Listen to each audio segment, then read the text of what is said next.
क्या इच्छा है तुम्हारी? स्वामी, कब तक मुझे कैलाश के हिम पाषाणों के बीच तपस्विनी की भांति रहना होगा? क्या मेरे जीवन में आनंद का कोई मूल्य नहीं?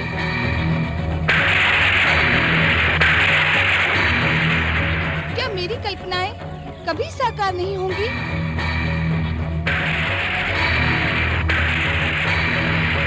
क्या मेरी आकांक्षाएं प्रारंभ से ही उद्देश्य विहीन हैं?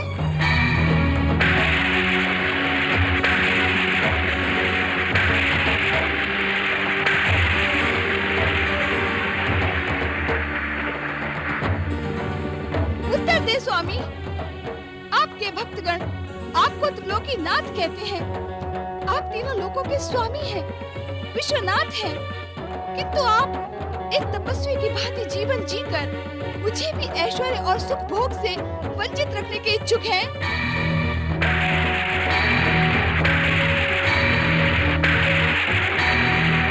श्री हरि विष्णु का वैकुंठ, श्री ब्रह्मदेव का ब्रह्मलोक, देवराज इंद्र का स्वर्गलोक, इस संसार के समस्त ऐश्वर्य तथा सुख साधनों से परिपूर्ण है।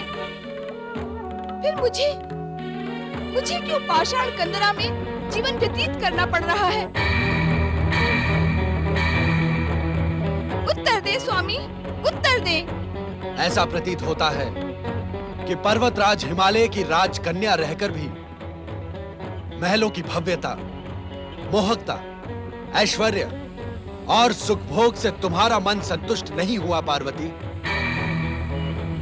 तुमने क्या सोचकर हम जैसे भभूतधारी बैरागी से विवाह करने का हठ ठाना था?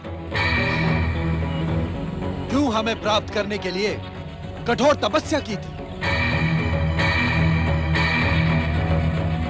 क्या यह सत्य नहीं कि महलों की लालसा अब भी तुम्हारे मन में शेष है? इस सत्य को मैं स्वीकार नहीं कर सकती स्वामी, किंतु क्या विश्वनाथ का महलों में रहकर ऐश्वर्य से सुख भोग करते हुए जीवन व्यतीत करना अनुचित है? हाँ देवी पार्वती, विश्वनाथ के लिए ऐश्वर्य और सुख भोग अनुचित है। किंतु क्यों? क्योंकि इस सृष्टि के प्रथम दिन से यह संसार हमें त्याग, तपस्या, वैराग्य और ध्यान का मूर्तिमान आदर्श मानता है। उस दिन का स्मरण करो पार्वती, जब संसार समुद्र मंथन से निकले बहुमूल्य रत्नों को पाकर प्रसन्न हो रहा था, किंतु तुम्हारा शिव हलाहल विष को कंठ में धारण कर संतुष्ट हो गया। तुम उस दिन को भी नहीं भुला सकती पार्वती, जिस दिन स्वर्ग से पतित पावनी गंगा पृथ्वीवासियों को मोक्ष प्रदान करने अपनी तीव्र गति से पृथ्वीलोक की ओर चली।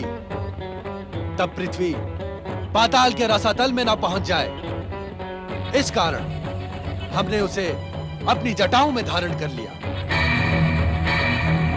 आपका हर कार्य आदरणीय है, पूजनीय है। आपके त्याग, तपस्या और वैराग्य पर मुझे गर्व है। आपको पति रूप में पाकर मुझ दासी का जीवन सफल हो गया। वास्तव में मेरी अब कोई इच्छा शेष नहीं है। किंतु क्या देवी पार्वती? किंतु मनोरंजन तथा परिवर्तन की दृष्टि से मेरा विचार अनुचित तो नहीं है ना?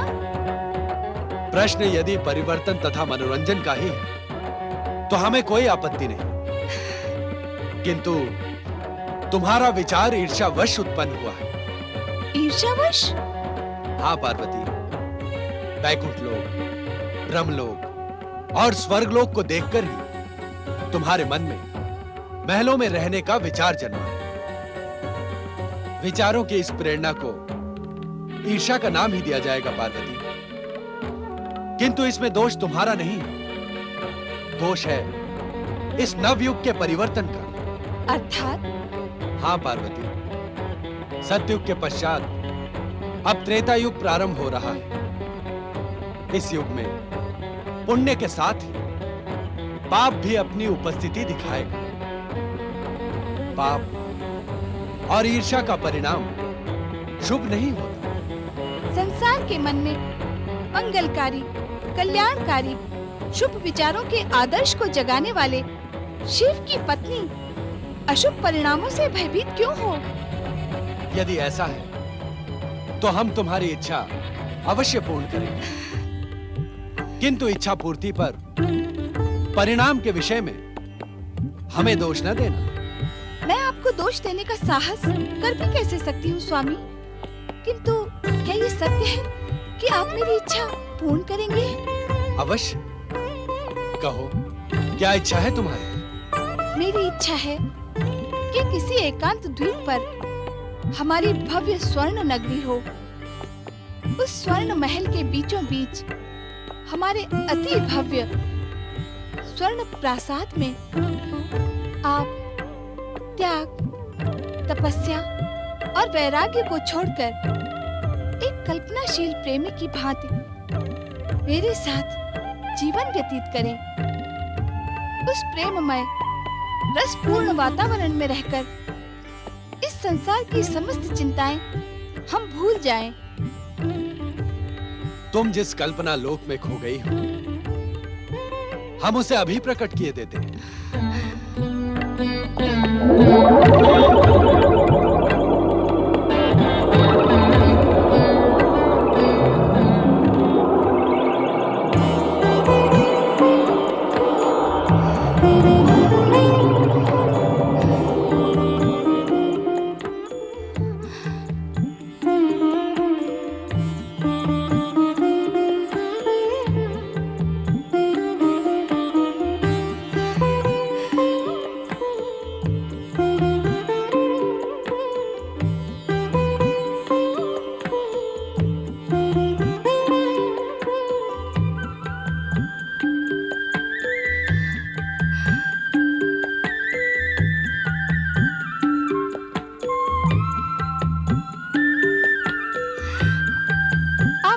स्वामी, महान है।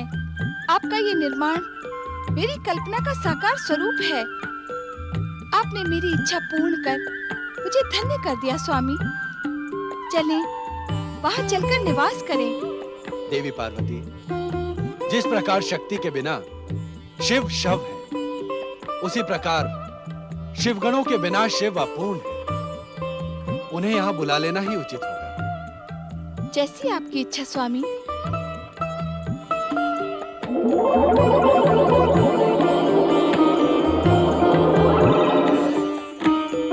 अब चलें स्वामी।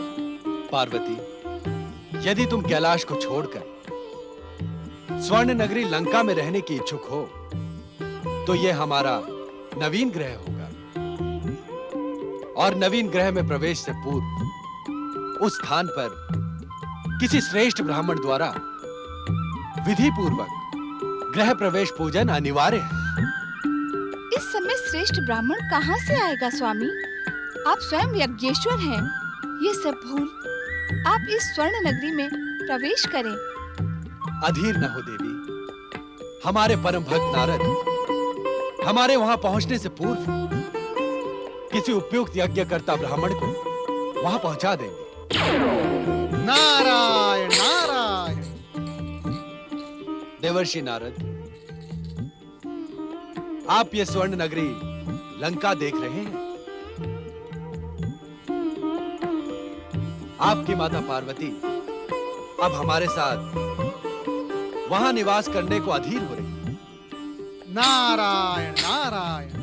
आप शीघ्र ही महर्षि पुलत्स्य के पुत्र ऋषि विशर्वा को गृह प्रवेश पूजन हेतु आचार्य पद के लिए आमंत्रित करें। जो आज्ञा भोलेनाथ। नारद, ऋषि विश्रवा को लंका की स्वर्ण नगरी तक पहुंचाने में अपनी दिव्य शक्तियों का प्रयोग करो। आप निश्चिंत रहे माता, ऐसे कार्यों में नारद को विशेषता प्राप्त है। ओम नमः शिवाय।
से कुटिया में आपकी प्रतीक्षा कर रही थी और आप हैं कि यज्ञ पूजन में ही रमे हुए हैं।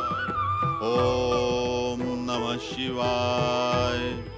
ऋषिवर, क्या मुझे नित्य आपकी प्रतीक्षा में ही तड़पना पड़ेगा? क्या आपने मेरी भावनाओं को आहत करने के लिए मुझसे गंधर्व विवाह किया था?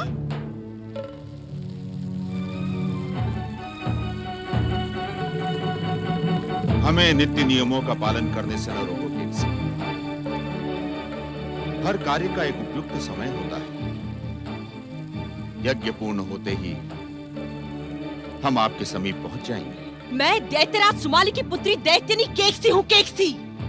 और प्रतीक्षा करना हम दैत्यों का स्वभाव नहीं होता। दैत्यराज सुमाली की पुत्री अब ऋषि विशर्वा की पत्नी है। उसे अपने स्वभाव में धैर्य लाना ही होगा। असंभव। हम दैत्य अपना मूल स्वभाव कदापि नहीं छोड़ सकते।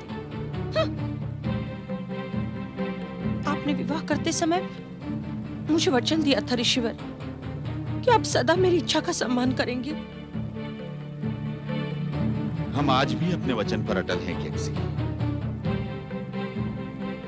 किंतु शिव आराधना के मूल्य पर नहीं। अर्थात आप वचन भंग करने वाले पाखंडी हैं, पाखंडी। केकसी, नारायण नारायण, सादर सप्रेम नमः शिवाय ऋषिवर। नमः शिवाय। अहो भाग्य जो ब्रह्मा जी के मानस पुत्र देवर्षि नारद ने यहाँ पधारने की कृपा की। पधारे देवर्षि। संभवतः आपने मुझे पहचाना नहीं देवर्षि नारद। मैं ऋषि विश्रवा की पत्नी केकसी हूँ। नारायण नारायण, दैत्यराज सुमाली की पुत्री देवी केकसी को भला नारद पहचाने में भूल कैसे कर सकता है? तो क्या आप पहचान कर भी उपेक्षा कर रहे हैं? प्रश्न उपेक्षा का नहीं है देवी केकसी, प्रश्न शीघ्रता का है। शीघ्रता का? हाँ ऋषिवर, लंका द्वीप पर निर्मित अपनी स्वर्ण नगरी के प्रवेश पूजन के लिए भगवान भोलेनाथ और माता पार्वती आपकी प्रतीक्षा कर रहे हैं। आप शीघ्रता से वहां चले। शिव के गृह प्रवेश की पूजा मैं भी चलूंगी स्वामी।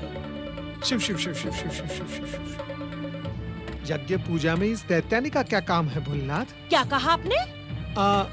मैं जो जैसे घट रहा है उसे वैसे ही घटित होने दो नारद।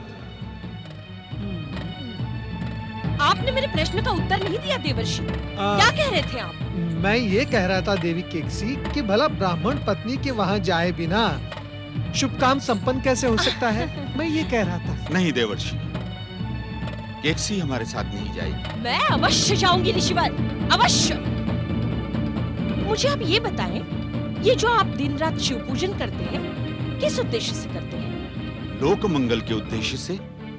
और शिव अमंगल के इच्छुक हैं? अर्थात अभी अभी देवर्षि ने स्वयं कहा कि ब्राह्मण की पत्नी के ना जाने से यज्ञ पूर्ण नहीं होता। तो क्या आप शिव के अमंगल के इच्छुक हैं? अमंगल तो आपके वहां जाने से होगा। क्या कहा आपने? मैं ये कह रहा था देवी केकसी कि अब विलंब करना उचित नहीं, हमें शीघ्रता से वहां पहुंचना होगा। नारायण नारायण। जैसी आपकी इच्छा देवर्षि। चलो केकसी। कृपया एक निवेदन है, आप दोनों हमारी दिव्य शक्तियों के माध्यम से चले।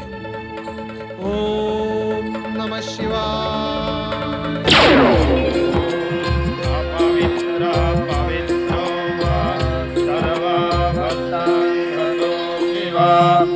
यः स्मरेत् पुण्डरीकाक्षं सभायाभ्यन्तरश्रुचिः। ॐ पुण्डरीकाक्षः पुनातो। ॐ पुण्डरीकाक्षः पुनातो। ॐ पुण्डरीकाक्षः पुनातो। प्रातस्मरामि गणनाथमनाथबन्धुं सिन्दूरपूरपरिशोभितगण्डयुग्मम् उद्दण्डविघ्नपरिखण्डन चण्डदण्ड माखण्डलादिसुरनायक वृन्दवन्द्यम्। ॐ वासोष्वाधे प्राथे जानिह्यस्मान् स्वावेशो अनामेवो भवानः यतवे माहे प्रदिदं नो योगसवासं नो भवद्विपदे सञ्जातकपदे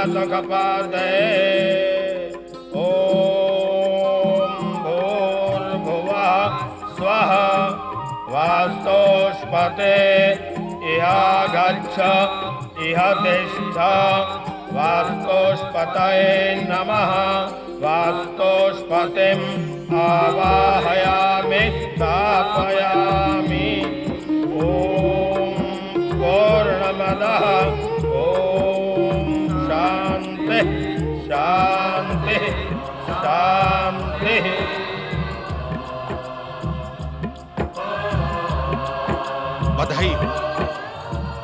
बधाई हो महेश्वर, आपका गृह प्रवेश पूजन पूर्ण हुआ। जय जय शिव शंकर। नवीन गृह प्रवेश पर माता पार्वती आपको कोटि कोटि बधाई हो। बधाई हो, बधाई हो, बधाई हो। आप सभी को इस महान स्वर्ण नगरी की जितनी भी बधाई देनी हो वो सब देवी पार्वती को दे, कारण कि ये नगरी देवी पार्वती की कल्पना का साकार स्वरूप है। बधाई हो, बधाई हो, बधाई हो। देवाधिदेव, आपने अपने महान लंका नगर के गृह प्रवेश की पूजा अर्चना का अवसर देकर मुझे धन्य कर दिया। ये मंगलमय कार्य पूर्ण हुआ। अब हमें आज्ञा दें। अभी यज्ञ कार्य पूर्ण कहाँ हुआ है ऋषिवर? मैं कुछ समझा नहीं। आचार्य यदि अपने कर्म कांड की दक्षिणा न ले तो क्या कोई मंगल कार्य पूर्ण होता है? आपने मुझे जो सम्मान प्रदान किया है भोलेनाथ, उससे अधिक दक्षिणा क्या हो सकती है?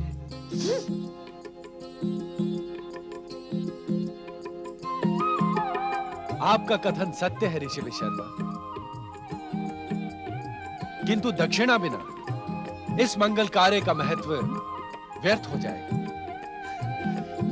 यज्ञेश्वर शिव की कृपा ही मेरे लिए दक्षिणा समान है। मेरी कोई इच्छा नहीं। ये आप कैसी बातें कर रहे हैं ऋषिवर? इससे अच्छा अवसर जीवन में कभी नहीं आएगा। तुम क्या कहने की इच्छुक हो? इच्छित वरदान को अस्वीकार ना करें ऋषिवर। दक्षिणा तो आपको स्वीकार करनी ही होगी ऋषिवर। दक्षिणा लिए बिना हम आपको यहाँ से विदा नहीं करेंगे। आप शांत रहिए। आपकी ओर से दक्षिणा मैं मांगती हूँ। भोलेनाथ, आप ऋषिवर की ओर से भगवान भोलेनाथ से दक्षिणा मांगेंगी? नारायण नारायण, दक्षिणा तो स्वयं आचार्य को ही मांगनी पड़ती है देवी। नारायण नारायण। ऋषिवर, आप तो देवी केकसी से पूछकर आपकी इच्छित वस्तु भगवान भोलेनाथ को बता ही दे। भगवान भोलेनाथ अपने भक्तों को कभी निराश नहीं करते। यही स्वर्ण नगरी मांग ले ऋषिवर। ये मुझे अत्यधिक प्रिय है। केकसी, आप तो ऐसी भव्य नगरी मुझे दे नहीं सकते। जब मिल रही है तो संकोच क्यों कर रहे हैं?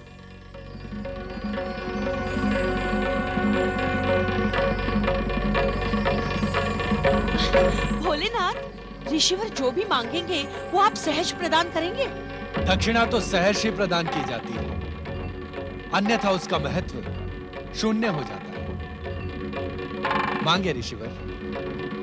मांगे ऋषिवर, अब तो मांगे। यही स्वर्ण नगरी मांग लीजिए। भोलेनाथ, यदि आप मुझे इच्छित वस्तु प्रदान करने के ही इच्छुक हैं, तो मुझे ये स्वर्ण नगरी प्रदान कर दें।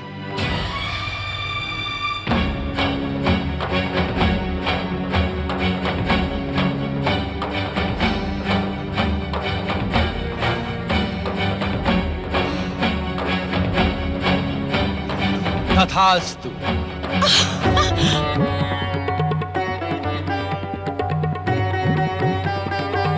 ये भव्य स्वर्ण लंका हम आपको तथा आपकी पत्नी केकसी को प्रदान करते हैं।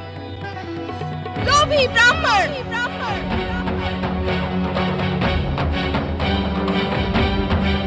लोभी पापी ब्राह्मण, तूने मेरी कल्पना, मेरे प्रेम, मेरे सपनों के साकार स्वरूप को अपनी पत्नी के कहने पर मुझसे छीनने का दुस्साहस किया है। जा, मैं तुझे श्राप देती हूँ। तू और तेरे पुत्र इस स्वर्ण नगरी का सुख भोग नहीं कर पाएंगे। सर्वनाश की काली छाया तुम पर सदा मंडराती रहेगी। तुम्हारे सामने ही तुम्हारे संपूर्ण वंश का विनाश इसी लंका नगरी में होगा।